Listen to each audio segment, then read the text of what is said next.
firstborn among political parties in Uganda. And when you're a firstborn, you tolerate a lot.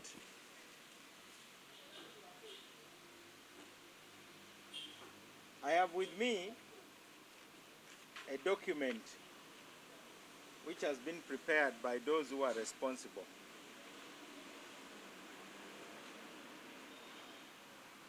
Today, we wish to announce that what the members have been asking for, namely guidelines. Now, guidelines are just administrative proposals and directions. And these guidelines are based on laws of Uganda, starting from the Constitution of Uganda to the Political Parties and Organizations Act, to the Party Constitution, Parliamentary Elections Act, Presidential Elections Act, and so on and so forth. The guidelines are just to operationalize three things. The first, of party leadership. There is no Pakalast in DP. There has never been and there will never be a Pakalast in DP. Number two, to restructure the grassroots party leadership. Why do we need to restructure? I will give you the reasons. And number three, to implement the resolution of the National Executive Committee, which sat on the 5th and 6th of March, and then the National Council, which sat on the 7th. So, those are the three objectives of these guidelines. To grassroots leadership renewal, restructuring the leadership, and then to implement resolutions of the two party organs which met between the 5th and the 7th of March 2025. I want to focus on restructuring. Since 2020, the Democratic Party has faced challenges. You do recall that our National Register was handed over to NUP by our former National Organizing Secretary, the Honorable Sulaiman Chidandala, who is now languishing in a prison in South Korea.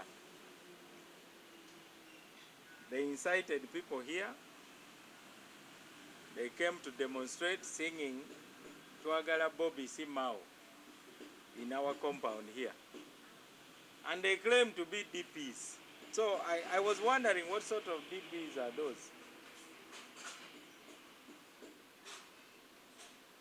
Unfortunately, as fate would have it, I'm now the one supposed to issue an instrument so that he can be transferred from South Korea and he comes here in my capacity as Minister of Justice.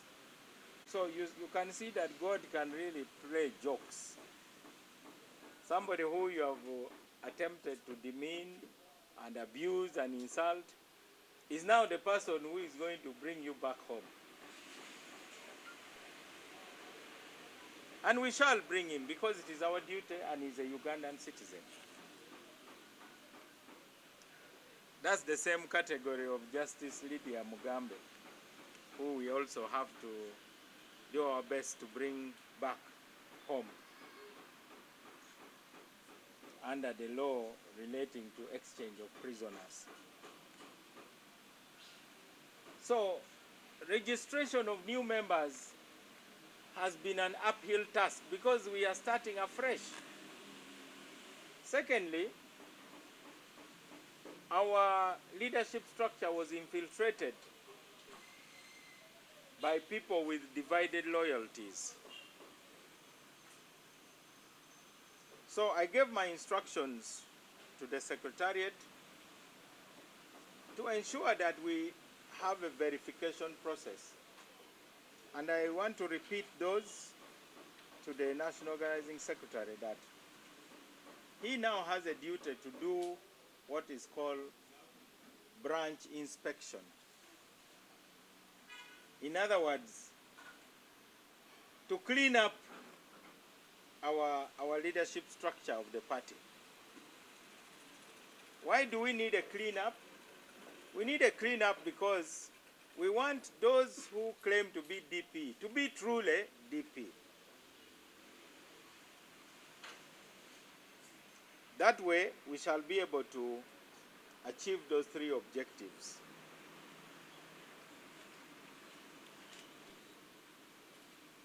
These guidelines have been developed by the Office of the National Organization. In some parties, they would call him the chief mobilizer of the party, working alongside the Secretariat headed by the National Secretary General. In our party, Secretary General is a very deliberate word. Secretary General means he can be a secretary for anything. That's why they call the Secretary General Secretary General. The only job he cannot do is that of being president. But he can be secretary for anything. That's why in DP, the Secretary General is deliberately referred to as Secretary General. So I wish to state three things. Who will participate in this exercise? The people who will participate in this exercise are members of DP in good standing. Some of you belong to churches. So for instance, if you belong to a church, when they say you are a member of the church in good standing, means you are baptized according to the canons and the traditions of that church. So for us who are Catholics, to say you are in good standing, it means you have the sacraments that are relevant.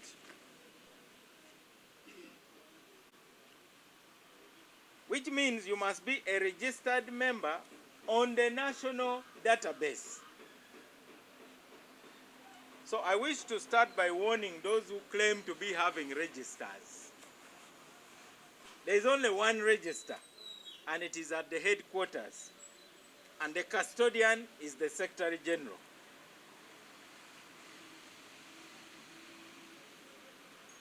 Because of some political disagreements, which are normal anyway, I see the media gets so excited whenever there are disagreements. We are politicians, and our job is to disagree, to debate, and to exchange words, some of them very sharp. That will happen until Jesus returns. So, because of that, you find a situation where a chairman from Maracha district, which is almost near the Sudan border, can deliver returns with thousands of registered members. But chairmen in our Kampala districts are yet to deliver their returns.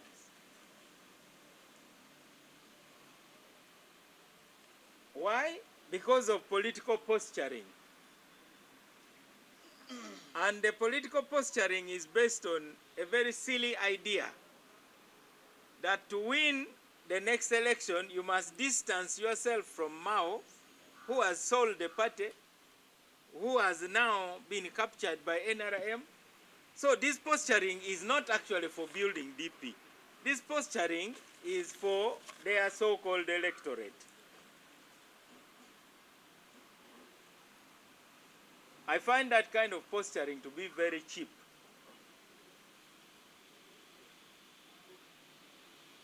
When you have a problem with the leadership of your party, the constitution of DP has enough room to deal with all the problems. So that answers the question of who will participate.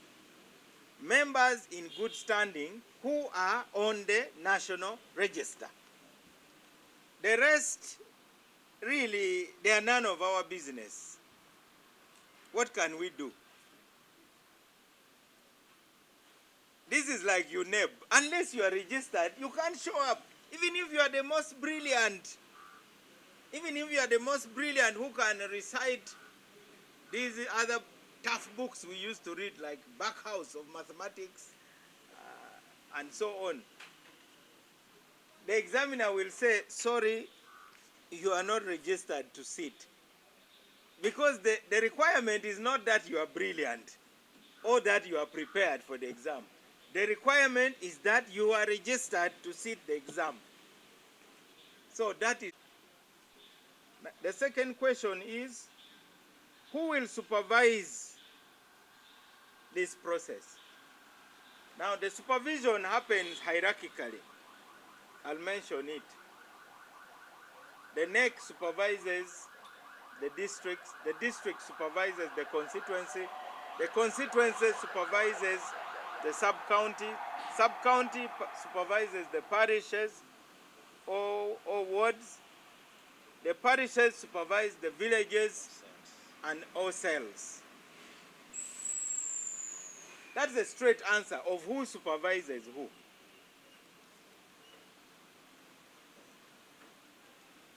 Number 3, what if there are disputes? There are bound to be disputes. Like in any election, maybe you have been overcharged. Like in Kampala, you know, Kampala was a cartel of thieves. People used to collect money, they don't declare it. Some of the Kampala leaders even used to demand sex. I'm about to start naming some of them. It was tragic. You want to contest for a position in the party leader says, let's meet in this hotel. And you think you are going to sit in the compound around the table to take a cup of tea. Then the person says, I've sent somebody to bring you where I am. Then somebody takes you to a hotel room. So you people do not know the amount of cleaning up we have had to do since we took charge of this party. Up to now, there are people who should be in jail for corruption among the Kampala leaders. We only forgave them. We have so many cases of sexual harassment. Why do you think we passed the policy against sexual harassment in DP? Because it was so rampant. And the headquarters of corruption and sexual harassment was Kampala.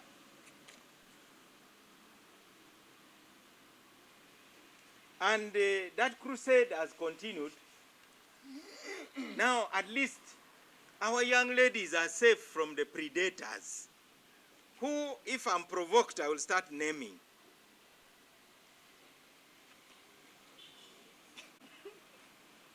So, to deal with those disputes, we have got mediation and arbitration mechanisms. By mediation, we bring trusted people to give us advice. Arbitration is where the party listens to both sides and then makes a decision.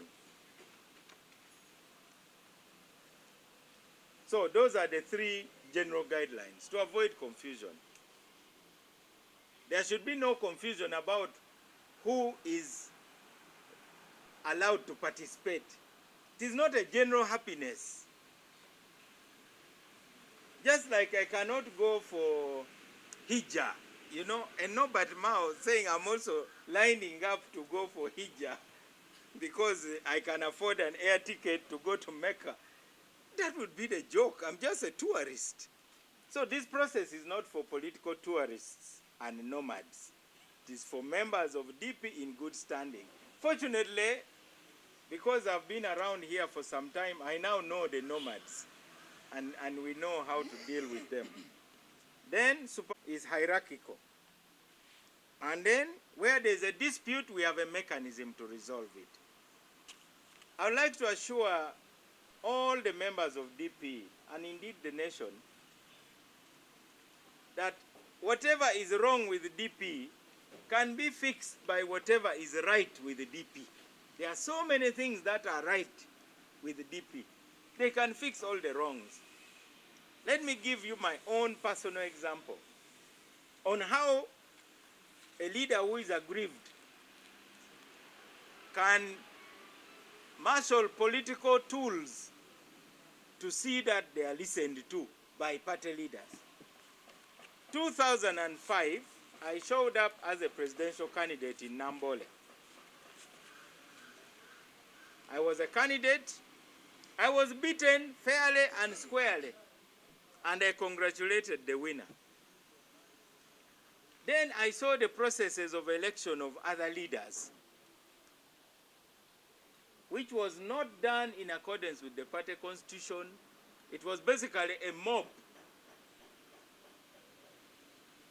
Many of the people with whom we took charge of the party in 2010 were victims of Nambole. So what did I do? I did not address a press conference insulting anybody or abusing anybody's mother. Because one mark of a politician is that you must have a base, however small. And it is your base which fights. Now, I am from Gulu branch. So when the delegates conference now went into electing regional leaders, I addressed the meeting and I told them that, in my opinion, the National Executive Committee being elected has demonstrated some of the worst characteristics in the politics of DP. I also said that the processes have not been democratic. For that reason, I proposed that we would not elect our regional representatives to join the NEC. We would remain loyal to the elected leaders, but we would demand that the new leaders should, as quickly as possible, come and meet us at our home in the north so that we talk about our problems. Now, that's how a responsible leader behaves. You don't start shooting in all directions. Indeed, I even became the national campaign director for Sebana Kizito. Those with whom he was elected, for instance, like the Deputy Secretary General, Dr. Baiga, was busy running around with Dr. Besige while claiming to be DP. So that is the kind of political confusion this national leadership is determined to deal with. If you are working with any other political party, it must not be that you are now nominally here, but in reality, you are selling off the DP leaders. I then invited my current vice president to be the deputy campaign director for Sebana Kizito. And we moved all around the country campaigning for him. That year, I had retired from parliament. I got nominated to be LC5 chairman. I didn't campaign, but I was still elected by 80% of the votes as chairman of Gulu district. The National Executive Committee of DP did not come to Gulu until 2008. From 2005, when the Nambole election took place, up to 2008, that's when they came.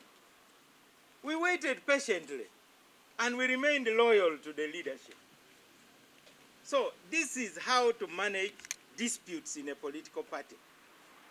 I respect somebody who uses political levers and internal mechanisms. In the case of DP, people go to court. They don't even write to tell you what they are disagreeing with. Others declare themselves to be president. You remember when Elias Lukwago held a parallel delegates conference in Luwero? Then they put flowers around his neck that now he's the president of DP. It's like if I stand here and declare myself a pope. I think it would be a joke. Popes are elected by cardinals. So if the cardinals have not elected you, it is not the clothing which makes you a pope. Then, Sam Lubega Mukaku, the most famous political nomad of the millennium, also declared himself DP president. Then last year, two others declared themselves president, Lulume and Sebamala. But these are supposed to be educated people who know the party constitution. I can fight. I know how to fight. But fight seriously also. Don't just fight like a joker. I have given you an example of how we fought to reform the processes. So for the first time as we went to Mbale, nominations of party leaders was done at party headquarters. Those of you who are elderly like Mzee Luanga will tell you that the Mbale election was the first election ever where people were nominated before they went to the delegates conference.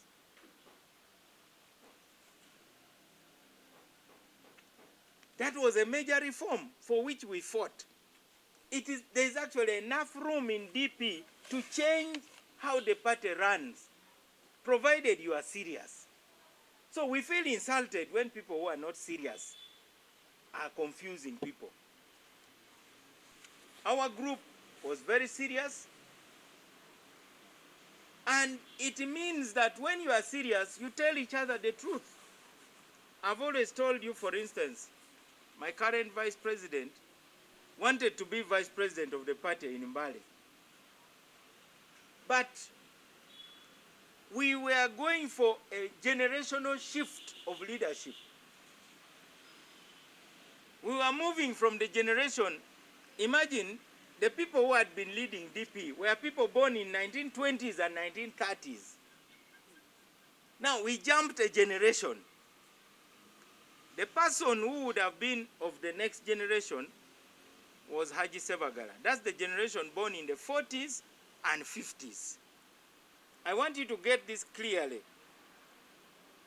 From Engineer Kasolo to Matayo Mugwanya, Benedicto Kiwanuka, Paul Kawanga Semogerere, and Sebana Kizito, that was one group born in the 20s and 30s. That was their year. Now the next generation was supposed to be those born in the 40s and 50s. And Sebagala was in that generation. But we knew that he was not the most suitable for the party at that time.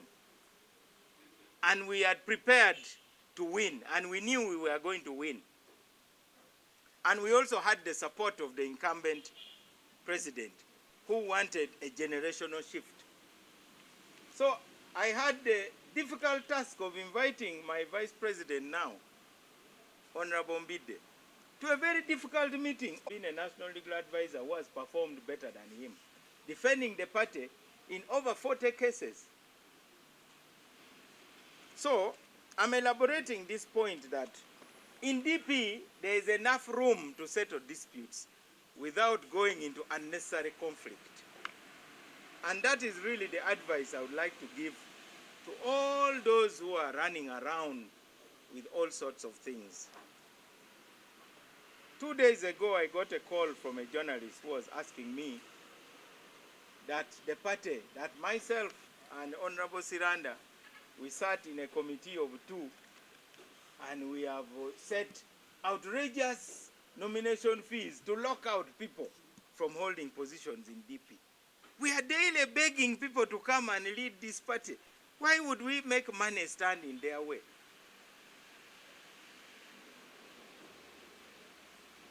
No such thing has happened. And in any case, fees are approved by the National Executive Committee. But there are people who sit every day, and you people are, of course, innocent conduits of their rumor mongering. So I see a lot of bogus things written on social media that now nomination for president of DP is 50 million and so on. If even the Electoral Commission doesn't demand 50 million, for me, I will not pay 50 million. If the NEC said 50 million, I won't pay it. The position of president has a fee because it serves two purposes. Our party president is not only leader of the party, but is also our presidential candidate. So that is also primaries, unlike for the other positions. So I wish to stress to members of the media that please call the chief spokesperson of the party instead of spreading rumors, because I stopped respecting you, and I think you want me to respect you. And I'm still around in this country for long. In 10 years, I want to look you in your eye and say, what were you thinking when you were saying those kind of things? I want to respect people. Now we go to the details. Every branch, right from the village to the district, will bring this kind of returns. 20 positions, and this is the authentic return with the original signature of the Secretary General. We thank God that he has a signature which is very difficult to forge. I don't know how he remembers it, but this will be the return for the village. And we will get it from every village in Uganda. This will be the return for the parish, from every parish in Uganda. And this will be the return for the sub-county. And this will be the return from the constituency. And finally, this will be the return from the district. And the district has got positions. So basically, why would anyone even try to cause an uproar and alarm among our members? DP has been doing this thing since 1954. It is these other new parties that are still struggling how to do things. We have been practicing internal democracy for the last 70 years. We are experts in it. In fact, we are consultants. So, but we are guided by the Constitution. So if the Constitution says you are not qualified for something, blame the Constitution, bring an amendment. Don't blame anybody.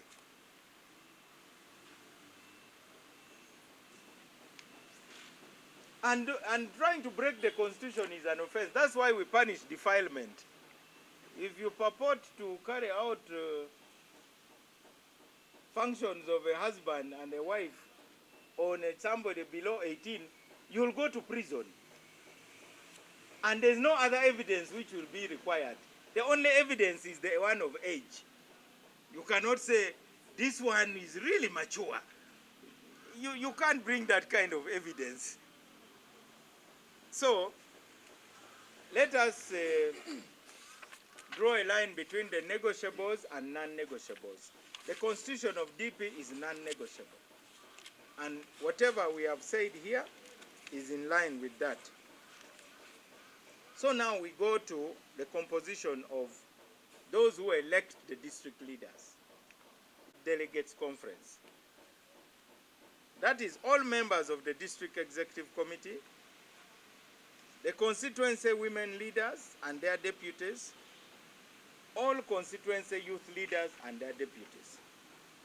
That is the body, that's the electoral college for the district executive committee, and it includes 3 delegates from each sub-county in the district or constituency in case of cities.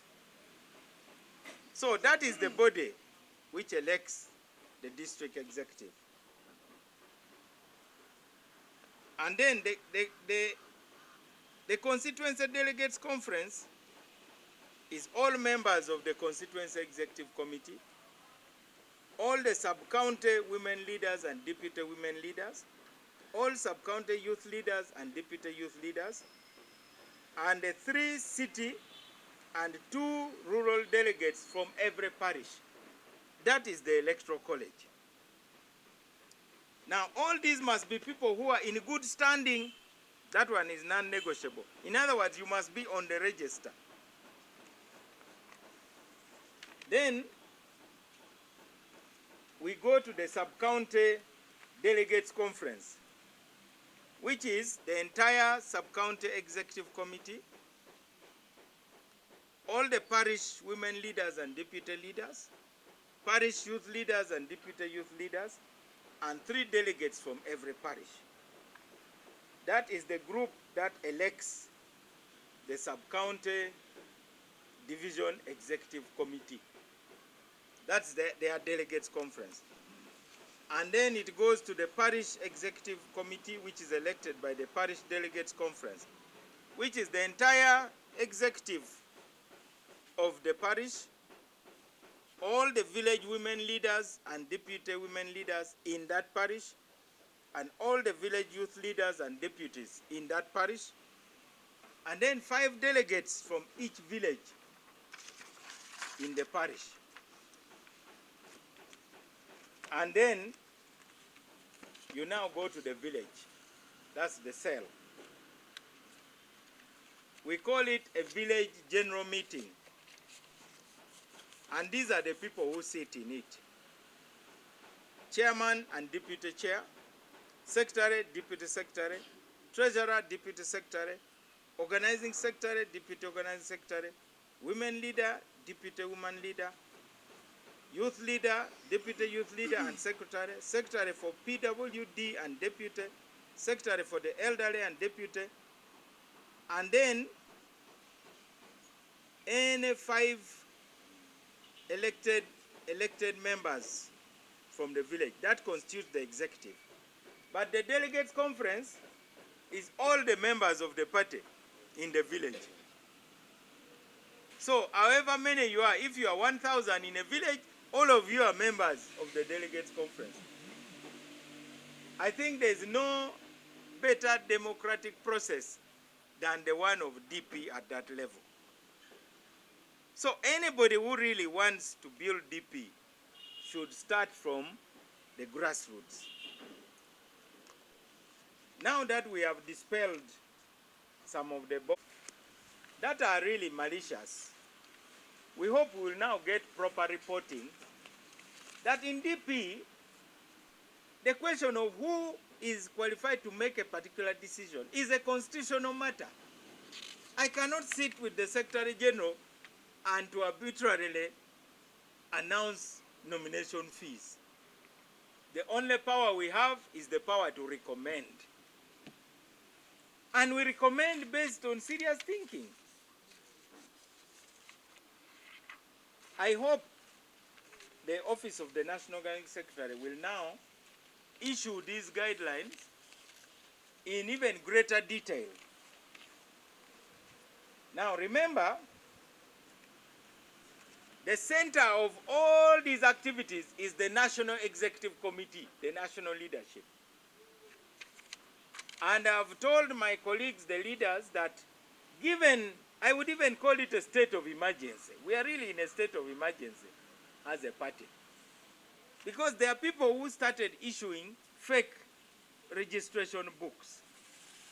There are those who are creating parallel processes. So we really have got to have a central command of this process. And I would like to assure the Secretary General, the National Organizing Secretary,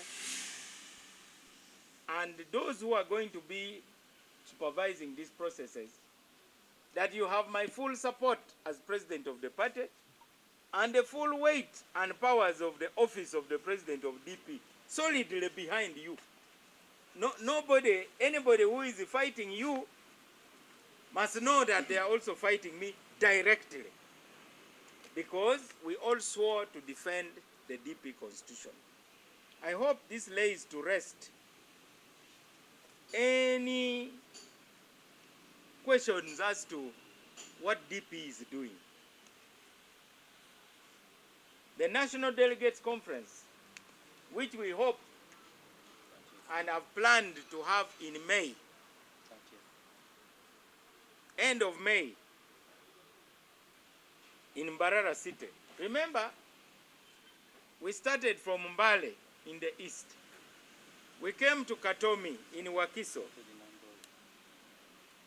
Actually, we started from Nambole. That is when Uganda became multi-party. We started from Nambole. Then after Nambole, we went to Mbale. After Mbale, we came to Katomi in Wakiso. After Wakiso, we went to Gulu. Now, after Gulu, we are going to the west. And wherever we go, we are celebrating those who have sacrificed for this party.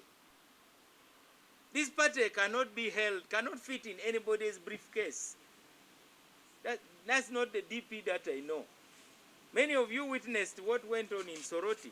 DP members are not fools. They are very, very intelligent. They are open-minded. And we have got to keep the culture of vibrant debate, so that the younger generation of the Kirias, those born the Gen Zs, the Kabonges, they have something to inherit. So when you see us defending this party with all our strength, it's because others also defended it. We would not have found it if it was not defended. So the party will do everything in line with the Constitution, and we are the ones with the mandate to organize these processes, and the members are the ones with the power to make their decisions. The Delegates Conference will have all the members of the National Executive Committee as elected. It will have the entire National Council, which means whoever stood on DP ticket for Parliament and all the chairpersons of our district branches. And then we shall have three leaders from the districts. That's the chairperson, woman leader, and youth leader from every district. Then we shall have 2 delegates, male and female, from every constituency. That is the entire National Delegates Conference as per our constitution currently. Now, anybody who thinks that when all those people assemble, they'll make a silly decision is joking. We must be like the real firstborn in Ugandan democracy that I talked to you about. So I will invite questions in English. Organizing secretary to tell you the dates. All those are part of the things you want to issue. I think you need to announce them. Let's talk about the dates.